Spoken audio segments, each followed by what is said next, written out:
Di tanah Mesir kuno, berdiri seorang raja yang berani menantang langit. Ia berkata di hadapan rakyatnya, "Akulah Tuhanmu yang paling tinggi." Namanya adalah Fir'aun, penguasa yang jasadnya masih bisa disaksikan dunia hingga kini. Di balik singgasananya yang megah, ia menindas rakyat, merampas kebebasan, dan menebar rasa takut. Namun sejarah membuktikan, kekuasaan sebesar apapun tak mampu menahan murka Sang Pencipta. Lalu muncullah seorang lelaki sederhana dari kalangan rakyat tertindas, Musa. Seorang bayi yang dihanyutkan ke sungai Nil, dibesarkan di istana musuhnya sendiri, hingga kelak bangkit membawa risalah langit. Pertarungan ini bukan sekadar kisah manusia melawan raja, melainkan benturan abadi antara kesombongan dan kebenaran, antara tirani dan iman. Inilah kisah epik, saat seorang rakyat biasa, dengan izin Allah, menumbangkan raja paling zalim sepanjang sejarah. Di tepi sungai Nil yang agung, Mesir kuno berdiri sebagai peradaban megah, dihiasi piramida menjulang, istana berlapis emas, serta ladang subur yang tak pernah kekeringan. Air sungainya mengalir bagaikan nadi kehidupan, memberi makan jutaan jiwa, dan menumbuhkan kesombongan pada sang penguasa. Di tengah kemewahan itu, rakyat jelata membungkuk, memeras keringat demi kejayaan yang bukan untuk mereka. Ribuan budak mengangkat batu raksasa, menanam gandum, dan mengabdi tanpa upah yang pantas. Lalu dari singgasananya yang tinggi, Fir'aun memandang semua itu dengan tatapan yang dingin dan penuh kebanggaan. Ia meyakini kekuasaan itu abadi, bahwa dirinya bukan sekadar manusia, melainkan dewa yang patut disembah. Kata-katanya bergema di seantero negeri, "Akulah Tuhanmu yang paling tinggi." Dengan kalimat itu, ia meletakkan dirinya di atas langit, menantang Sang Pencipta yang sejati. Mesir kala itu bukan sekadar sebuah kerajaan, melainkan pusat dunia. Kapal-kapal dagang berlabuh di dermaga, membawa rempah, emas, dan barang berharga dari negeri-negeri jauh. Para pedagang, bangsawan, dan prajurit hidup makmur.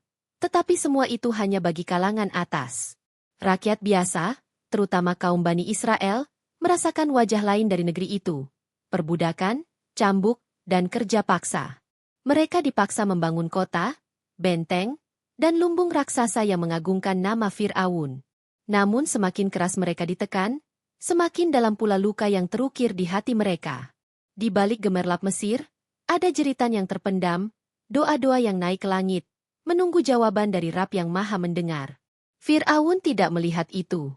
Ia hanya melihat dirinya, tahta, dan kejayaan semu yang menutupi kerapuhan jiwa. Kekuatan Fir'aun bukan hanya terletak pada tentaranya yang tak terhitung jumlahnya, melainkan juga pada ilusi yang ia ciptakan. Ia mendoktrin rakyatnya bahwa dirinya adalah jelmaan dewa, penguasa kehidupan dan kematian. Setiap orang yang mencoba menentang, dihukum dengan cara yang mengerikan, disalib, dicincang, atau ditenggelamkan. Ketakutan menjadi senjata yang lebih tajam daripada pedang. Dengan itu, ia menjaga kekuasaan tanpa ada yang berani melawan. Bahkan, ia menipu dirinya sendiri, benar-benar percaya bahwa tidak ada yang lebih tinggi darinya. Itulah puncak kesombongan, ketika manusia mengira ia bisa berdiri sejajar dengan Tuhan. Namun kesombongan itulah yang kelak menjerumuskannya ke jurang kehinaan yang paling dalam. Di antara penasihat istananya, ada Haman yang licik, Karun yang terjerat harta, dan para ahli sihir yang menundukkan kebenaran demi keuntungan. Mereka semua menjadi bayangan gelap yang memperkuat tirani Fir'aun. Negeri Mesir berubah menjadi panggung besar di mana kebenaran ditindas, sementara kebatilan disanjung. Bagi Bani Israel, kehidupan adalah rantai panjang penderitaan. Mereka hanya bisa mengenang masa kejayaan ketika Yusuf alaihissalam dahulu memimpin negeri ini dengan cahaya tauhid. Namun cahaya itu telah lama padam, digantikan kegelapan yang pekat. Mereka merindukan keadilan. Namun keadilan seolah menghilang dari bumi Mesir. Doa pun menjadi senjata terakhir. Doa yang diam-diam mengetuk pintu langit, menunggu saatnya dikabulkan. Namun takdir Allah selalu bergerak diam-diam, menenun kisah yang tak dapat dihalangi oleh siapapun, bahkan oleh raja paling zalim sekalipun. Di balik kemegahan istana, di tengah lautan penindasan, benih harapan mulai tumbuh. Sebuah mimpi mengusik tidur Fir'aun. Ia melihat api menyala dari arah tanah suci, menjalar dan membakar seluruh Mesir, tetapi menyisakan Bani Israel tetap selamat. Para penafsir istana berkata, akan lahir seorang anak dari Bani Israel, dan kelak dia akan menjadi sebab kehancuranmu. Dari mimpi itu lahirlah perintah kejam. Semua bayi laki-laki dari Bani Israel harus dibunuh. Sebuah keputusan yang mengguncang sejarah. Karena dari balik tirani itu, Allah tengah menyiapkan kehadiran seorang nabi yang akan mengguncang singgasana. Dialah Musa, bayi yang kelahirannya menyalakan percikan perubahan. Bayi yang akan tumbuh menjadi utusan yang menantang seorang raja yang mengaku Tuhan. Di tengah kegelapan Mesir, lahirlah seorang bayi mungil dari keluarga sederhana Bani Israel. Tangisnya adalah cahaya kecil di malam kelam. Tetapi justru tangis itu juga berarti bahaya. Sebab setiap bayi laki-laki dari kaum ini sedang diburu pasukan Fir'aun. Para algojo menyisir rumah-rumah, mengetuk pintu dengan kasar, menghunus pedang, lalu menyeret bayi-bayi tak berdosa untuk dibantai. Jerit ibu-ibu memenuhi udara, dan darah suci anak-anak mengalir di jalanan. Di tengah keadaan itulah, seorang ibu bernama Yukabit menggenggam erat bayinya. Dialah Musa, yang Allah pilih untuk membawa risalah agung. Hati sang ibu bergetar, dilanda ketakutan antara kehilangan dan harapan. Namun Allah menurunkan ilham ke dalam hatinya, susuilah dia, lalu jika engkau takut kepadanya, hanyutkanlah dia ke sungai. Janganlah engkau takut dan jangan pula bersedih, karena kami akan mengembalikannya kepadamu, dan menjadikannya salah satu dari para rasul. Dengan tangan gemetar namun hati yang penuh iman, Yukabit menyiapkan sebuah peti kecil. Ia membaringkan Musa di dalamnya, membungkusnya dengan kain sederhana, lalu menutup peti itu rapat-rapat. Malah menjadi saksi saat seorang ibu melepas anak yang paling dicintainya ke arus sungai Nil. Air sungai itu deras, dingin, dan penuh misteri, tetapi di sanalah janji Allah bekerja. Peti kecil itu terapung perlahan, mengikuti arus yang tak seorang pun dapat kendalikan, kecuali sang penguasa alam semesta. Sang ibu berdiri di tepi, air matanya jatuh tanpa henti, sementara hatinya terus diikat oleh rasa tawakal. Ia tahu, betapapun besar cinta seorang ibu, cinta Allah jauh lebih besar, dan hanya kepadanya Musa dititipkan. Sementara itu, di istana megah Fir'aun, sang raja hidup dalam kebesaran, tak menyadari bahwa takdir sedang bergerak mendekatinya. Peti kecil berisi bayi itu terbawa arus, semakin dekat ke arah istana. Di antara taman indah yang dibangun di tepi sungai, para dayang istana menemukan peti terapung itu. Mereka segera membawanya kepada putri Fir'aun, Asyah, seorang wanita berhati lembut yang berbeda dari kesombongan suaminya. Ketika peti dibuka, tampaklah wajah seorang bayi yang bercahaya, matanya bening, dan tangisnya menggetarkan jiwa. Hati Asyah langsung luluh. Ia menggendong bayi itu, mendekapnya erat, lalu berkata kepada Fir'aun, "Janganlah engkau membunuhnya. Semoga dia bermanfaat bagi kita atau kita jadikan dia sebagai anak." Kata-kata Asyah adalah tameng yang menyelamatkan Musa dari maut di istana yang justru memburu nyawanya. Namun Musa kecil menolak setiap wanita penyusu yang dibawa ke istana. Bayi itu terus menangis, tidak mau menyusu, seakan menunggu sesuatu yang lebih agung daripada sekadar kebutuhan. Para dayang kebingungan, sementara Asyah mulai cemas. Lalu Allah menggerakkan kakak perempuan Musa yang diam-diam mengikuti arus sejak awal. Ia memberanikan diri mendekati istana, lalu berkata, "Maukah aku tunjukkan kepada kalian keluarga yang bisa menyusui bayi ini, dan mereka akan merawatnya dengan penuh kasih sayang?" Dengan izin Allah, saran itu diterima. Maka terjadilah keajaiban. Bayi Musa dikembalikan ke pelukan ibunya sendiri, tanpa seorang pun menyadari bahwa inilah anak yang kelak akan menumbangkan singgasana Fir'aun. Sang ibu kini menyusui putranya dengan hati lega, menyadari bahwa janji Allah benar adanya. Hari-hari berlalu, Musa tumbuh besar di istana, memakai pakaian kebesaran, berjalan di antara pilar megah, namun tetap membawa takdir yang telah digariskan. Ia tidak tahu bahwa dirinya adalah bagian dari rencana besar langit, rencana yang kelak akan mengguncang seluruh negeri. Di satu sisi, Fir'aun merasa tenang karena ancaman dari mimpi tampak jauh. Di sisi lain, tanpa disadari, ia justru sedang membesarkan calon penentangnya sendiri, memberi makan, pakaian, dan pendidikan bagi seorang anak yang kelak akan menjadi senjata Allah untuk meruntuhkan kesombongannya. Sungai Nil yang dulu menjadi tempat Musa dihanyutkan kini menjadi saksi bahwa takdir tidak bisa dibendung oleh kekuasaan manusia. Dari air itulah dimulai perjalanan seorang nabi, dari air pula akan berakhir kehidupan sang raja yang mengaku Tuhan. Musa tumbuh menjadi pemuda kuat, gagah, dan penuh semangat. Didikan istana menjadikannya cerdas dan berani, tetapi hatinya tidak pernah sepenuhnya berpihak kepada Fir'aun.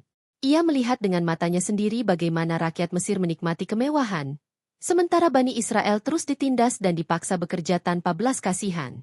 Rasa keadilan dalam dirinya membara, tak pernah bisa dipadamkan oleh gemerlap istana. Hingga suatu hari, ketika ia berjalan di kota, Musa menemukan dua orang lelaki sedang berkelahi, yang satu dari Bani Israel, yang lain dari kaum Mesir. Sang Bani Israel meminta pertolongan, dan Musa maju dengan amarah membara. Dengan sekali pukul, lawan dari bangsa Mesir itu tersungkur, tak bernyawa. Musa terdiam, darah berdesir di wajahnya, menyadari bahwa ia baru saja melampaui batas. Ketakutan menyelimuti Musa. Ia tidak berniat membunuh, tetapi nyawa telah melayang. Malam itu ia berdoa dengan penuh kegelisahan, "Ya Tuhanku, sesungguhnya aku telah menzalimi diriku sendiri, maka ampunilah aku." Dan Allah pun mengampuninya, sebab Dia Maha Pengampun lagi Maha Penyayang. Namun dosa itu tetap menjadi beban yang berat di hati Musa. Keesokan harinya, ia kembali berjalan di kota dan mendapati lagi orang Bani Israel yang sama meminta pertolongannya. Kali ini Musa sadar bahwa ia telah dimanfaatkan, dan ia pun menegur dengan keras. Tetapi peristiwa sebelumnya sudah tersebar, berita tentang pembunuhan itu sampai ke telinga para pembesar. Fir'aun mendengar kabar itu, dan amarahnya menyala. Ia segera memerintahkan, Musa harus ditangkap dan dibunuh. Di saat genting itulah, seorang lelaki datang berlari, napasnya tersengal-sengal, wajahnya pucat karena panik. Ia berkata, "Wahai Musa, sesungguhnya para pemuka sedang berunding tentang dirimu, untuk membunuhmu. Maka keluarlah segera, sesungguhnya aku termasuk orang-orang yang memberi nasihat kepadamu." Kata-kata itu menghantam hati Musa seperti petir. Ia tak punya waktu lagi. Tanpa menoleh, tanpa membawa harta apapun, ia segera berlari meninggalkan Mesir. Dari istana megah yang membesarkannya, kini ia menjadi pelarian yang dikejar prajurit bersenjata. Bayang-bayang kematian ada di belakangnya, sementara di depannya terbentang gurun luas, tanpa arah dan tanpa bekal. Namun langkahnya terus melaju, dipandu rasa takut sekaligus keyakinan bahwa Allah tidak akan meninggalkannya. Hari-hari pelarian Musa adalah perjalanan penuh ujian. Ia berjalan di bawah teriknya matahari gurun, dengan kaki telanjang dan perut kosong. Setiap langkah adalah perjuangan. Setiap detik adalah doa yang dipanjatkan dalam keheningan. Ia tak tahu kemana kakinya membawanya, tetapi hatinya yakin Allah sedang mengarahkannya menuju tempat yang telah ditentukan. Bayang-bayang istana semakin jauh, digantikan oleh bintang-bintang di langit malam yang seakan menuntunnya. Rasa lapar, haus, dan letih menjerat tubuhnya. Tetapi imanlah yang membuatnya terus bertahan. Musa kini bukan lagi pangeran Mesir, melainkan seorang hamba yang hanya bergantung pada Rabb-Nya. Akhirnya, setelah menempuh perjalanan panjang penuh penderitaan, Musa sampai di sebuah negeri bernama Madian. Di sana, ia beristirahat di bawah naungan sebuah pohon, tubuhnya lemah, matanya sayu, tetapi hatinya masih teguh. Ia melihat sekumpulan orang sedang memberi minum ternak mereka, sementara di kejauhan ada dua gadis muda yang menahan domba-domba mereka, enggan berdesak dengan kaum lelaki. Musa yang penuh belas kasih segera bangkit, meski tubuhnya lelah, lalu membantu mereka memberi minum ternak.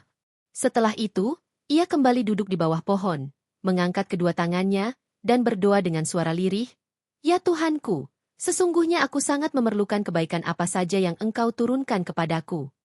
Doa itu naik ke langit, dan dari doa itu, pintu takdir baru pun terbuka. Doa Musa yang lirih di bawah pohon ternyata tidak dibiarkan menggantung di langit tanpa jawaban. Tak lama setelah itu, salah satu dari kedua gadis yang tadi ia tolong datang menghampirinya dengan langkah malu-malu, wajah tertunduk, dan suara lembut. Ia berkata, "Sesungguhnya ayahku memanggilmu untuk memberi balasan atas kebaikanmu memberi minum ternak kami." Musa yang letih bangkit, mengikuti langkah gadis itu menuju sebuah rumah sederhana. Di sana ia bertemu dengan seorang lelaki tua yang bijaksana, dialah Nabi Syuaib atau menurut sebagian ulama seorang tokoh mulia di Madian. Lelaki itu menyambut Musa dengan ramah, mendengarkan kisah panjang pelariannya dari Mesir, dari istana megah hingga menjadi pengembara tak berbekal. Dari sorot matanya, terlihat kebijaksanaan yang memahami bahwa di balik penderitaan Musa, ada rencana besar Allah yang sedang disusun. Setelah mendengar cerita Musa, Lelaki tua itu berkata dengan penuh keyakinan, "Janganlah engkau takut. Engkau telah selamat dari kaum yang zalim." Kata-kata itu menenangkan hati Musa yang sejak lama digelayuti rasa cemas. Untuk pertama kalinya sejak ia melarikan diri, ia merasakan ketenangan yang sejati. Ia berada di tempat aman, jauh dari jangkauan tangan Fir'aun. Tak hanya itu, sang ayah tua kemudian menawarkan lebih dari sekadar perlindungan. Ia berkata, "Aku bermaksud menikahkan engkau dengan salah satu dari kedua anakku ini, dengan syarat engkau bekerja padaku selama 8 tahun, dan jika engkau sempurnakan 10 tahun, maka itu adalah kebaikan darimu." Musa menyetujui tawaran itu dengan lapang dada. Maka berawal dari situ, ia bukan hanya mendapatkan tempat tinggal, tetapi juga sebuah keluarga baru. Hari-hari Musa di negeri Madian berubah menjadi masa penggemblengan yang sunyi namun dalam. Ia menggembala ternak, menempuh padang luas, merasakan teriknya matahari, dinginnya malam, dan kesunyian yang panjang. Semua itu adalah madrasah kehidupan, melatih kesabaran, ketabahan, dan kedekatan kepada Allah. Dari seorang pangeran istana yang biasa hidup dalam kemewahan, Musa kini belajar menjadi seorang hamba yang mengenal kepayahan. Namun justru dari kepayahan itulah lahir kekuatan sejati. Musa belajar bahwa kekuasaan bukanlah singgasana emas, melainkan keteguhan hati yang bersandar kepada Tuhan. Setiap kali ia memandang langit luas di atas padang gembalaan, ia tahu bahwa takdirnya belum selesai, dan panggilan besar itu semakin dekat. 8 tahun berlalu, bahkan Musa menyempurnakannya hingga 10 tahun.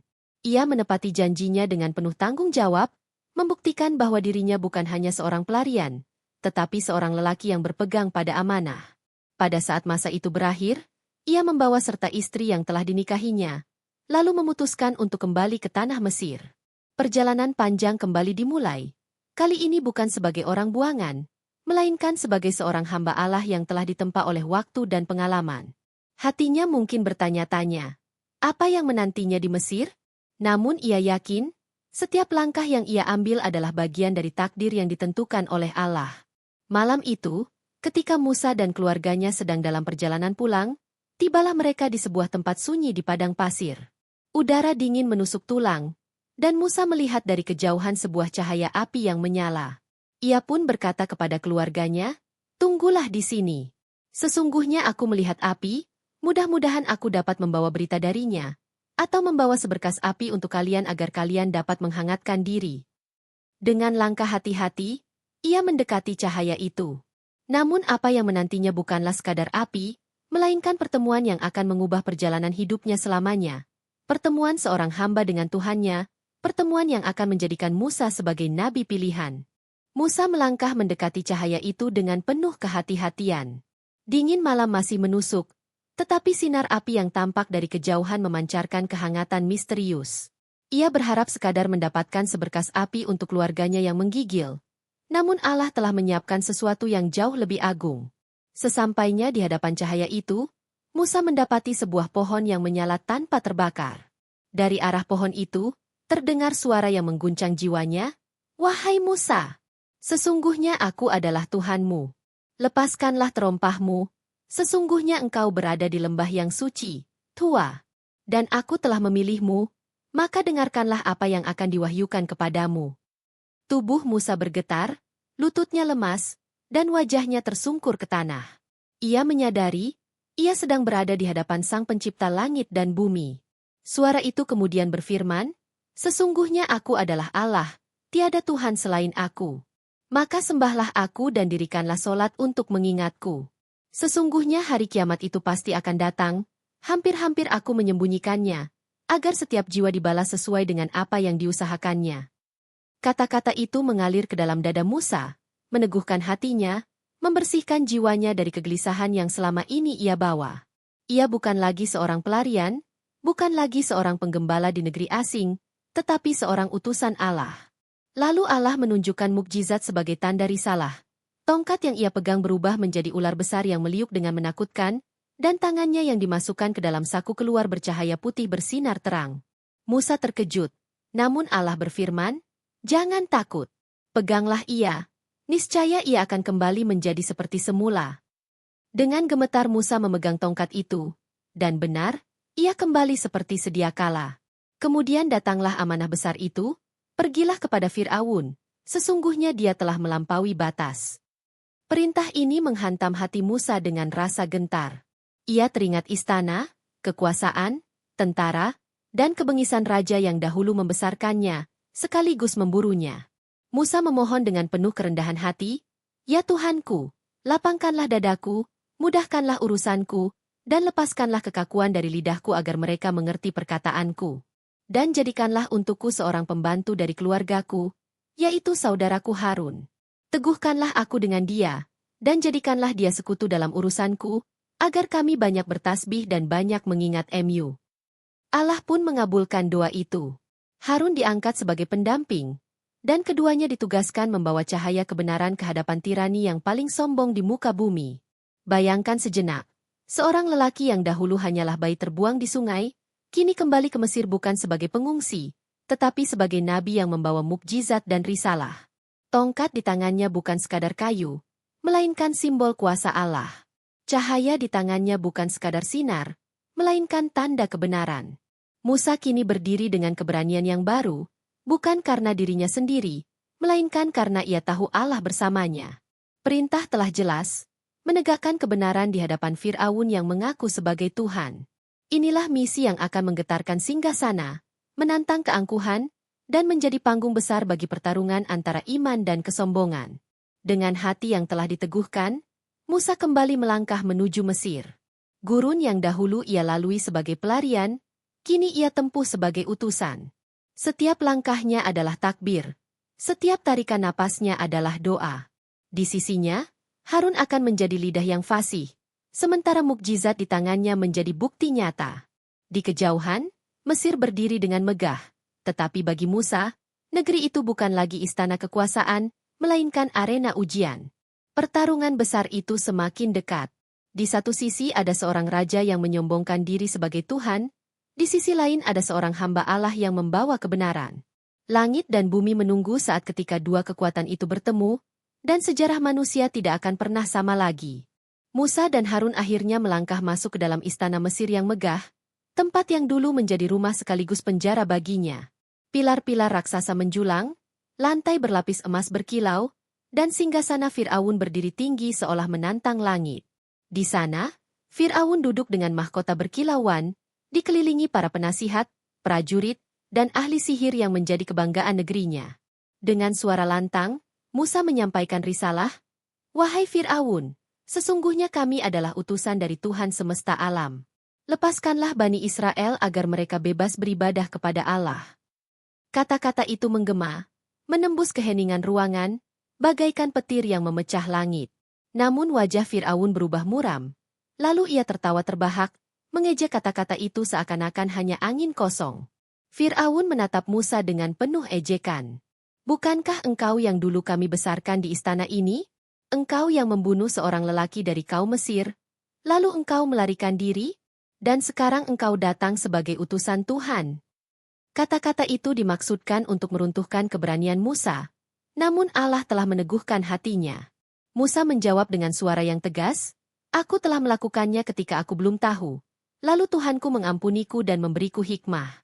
Dan engkau, wahai Fir'aun, telah menindas manusia dengan kesombonganmu, bahkan mengaku sebagai Tuhan." Perdebatan itu membakar ruangan istana, antara seorang raja yang sombong dan seorang nabi yang berbicara dengan kebenaran.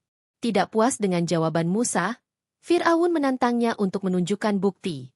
Saat itulah Musa melemparkan tongkatnya, dan tongkat itu berubah menjadi ular besar yang bergerak dengan dahsyat. Lalu Musa mengeluarkan tangannya, dan cahaya putih bersinar terang menerangi ruangan istana. Prajurit terkejut, penasihat terguncang, bahkan sebagian rakyat yang hadir gemetar menyaksikan mukjizat itu. Namun Fir'aun tidak mau kalah. Dengan wajah penuh kebencian, ia menuduh, "Ini hanyalah sihir yang besar. Engkau ingin mengusir kami dari negeri ini dengan sihirmu, wahai Musa. Baiklah, kami juga punya ahli sihir yang lebih hebat darimu." Maka ditentukanlah sebuah hari besar, di mana Musa akan berhadapan dengan para penyihir terbaik Mesir di hadapan rakyat banyak. Hari itu pun tiba. Lapangan luas dipenuhi ribuan orang yang berkerumun, menyaksikan pertarungan antara seorang nabi dan ratusan ahli sihir. Fir'aun hadir dengan kemegahan, Sementara Musa berdiri dengan ketenangan seorang hamba Allah. Para penyihir melemparkan tali dan tongkat mereka, dan tiba-tiba terlihat seolah-olah ular-ular besar merayap di tanah. Rakyat bersorak, seakan kemenangan sudah di tangan mereka. Namun Musa tetap tenang. Dengan keyakinan penuh, ia melemparkan tongkatnya. Maka tongkat itu benar-benar menjadi ular raksasa yang menelan semua ilusi mereka satu persatu. Keheningan menyelimuti lapangan, lalu para penyihir yang tadinya menentang justru tersungkur bersujud, berkata, "Kami beriman kepada Tuhan Musa dan Harun." Kemarahan Fir'aun meledak. Wajahnya merah, suaranya menggelegar bagaikan guruh. "Apakah kalian beriman kepadanya sebelum aku mengizinkan? Aku akan memotong tangan dan kaki kalian secara bersilang, lalu menyalip kalian di batang kurma." Namun para penyihir menjawab dengan keteguhan iman, "Lakukanlah apa yang engkau kehendaki. Sesungguhnya engkau hanya dapat menguasai kehidupan dunia ini. Kami beriman kepada Tuhan yang akan memberi ampunan atas dosa-dosa kami." Ancaman Fir'aun tidak lagi menakutkan mereka. Kekuasaan yang selama ini ia banggakan runtuh di hadapan iman yang tak tergoyahkan. Dari hari itu, cahaya kebenaran mulai merekah, sementara kesombongan Fir'aun semakin dekat dengan kehancuran yang pasti. Air laut yang terbelah dengan izin Allah akhirnya kembali menyatu, menelan Fir'aun dan bala tentaranya. Sosok yang selama ini mengaku sebagai Tuhan, yang membangun istana megah dan memaksa manusia tunduk, kini tak lebih dari jasad tak berdaya di tengah gelombang. Sementara itu, Musa dan Bani Israel berdiri di tepi pantai, menyaksikan bagaimana kekuasaan Allah menghapus kesombongan yang paling besar di muka bumi. Kisah ini menjadi tanda abadi, bahwa siapapun yang meninggikan dirinya di atas langit, pasti akan direndahkan, dan siapapun yang berjalan bersama kebenaran, akan ditinggikan meski tampak lemah.